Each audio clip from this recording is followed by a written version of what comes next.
This notion that out of death comes life becomes a very important theme in the later religions of the world. He who loses his life shall find it is a spiritualization of this idea. But then, when the first cities appear in Mesopotamia, about 3000 BC, large communities grow up based on agriculture. Planting has to take place a certain time, reaping a certain time, and there are professional priests watching the heavens to know when those times were, when those times came. And those men became aware of the movement of the planets through the fixed stars. And they calculated and recognized that these planets were moving in mathematically inevitable courses. And the idea came into being. Men became aware of the movement of the planets through the fixed stars, of a cosmic order,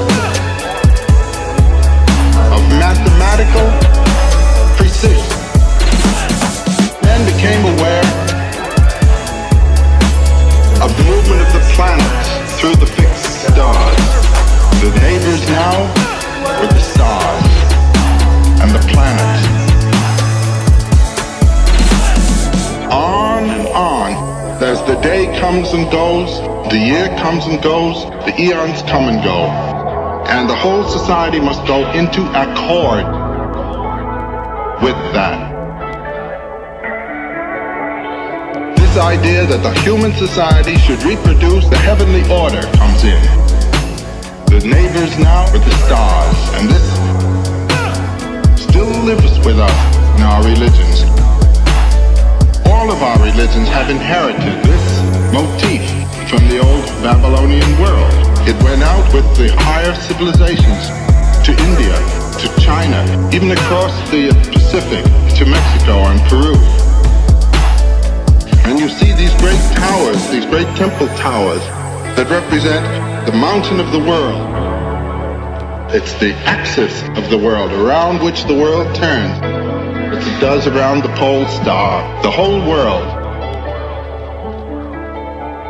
and society and the individual in it are like the planet.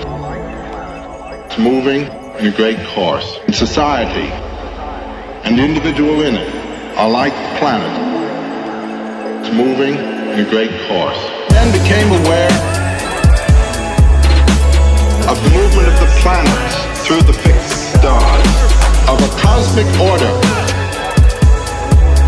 of mathematical precision.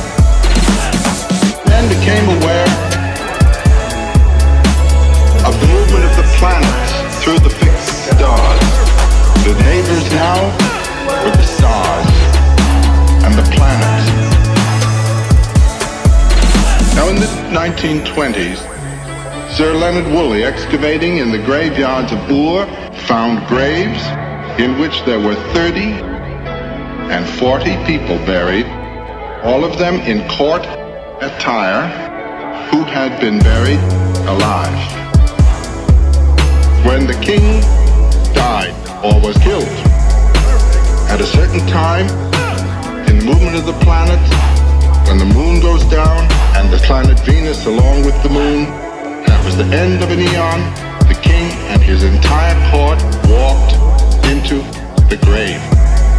They were playing a game.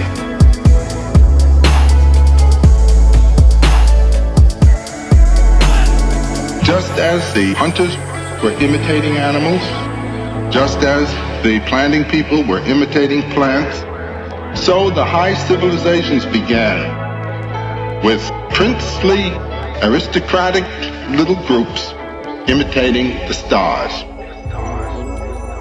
to the death, going all the way. The whole court at the end of an eon went in the grave so that another court could come. Men became aware of the movement of the planets through the fixed stars, of a cosmic order, of mathematical precision.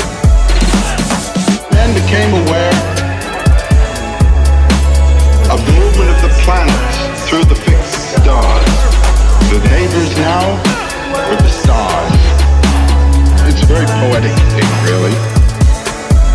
The little girls who played the harps. We have these harps. They have been excavated and restored.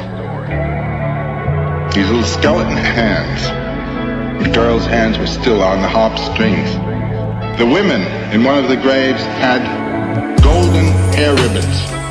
One girl didn't have her golden hair ribbon on. It was found in her pocket. She had been late to the party and hadn't had time to put her ribbon on. Well, now we don't do that anymore. That kind of action has fallen into desuetude. Nevertheless, the king still wears the golden crown of the sun.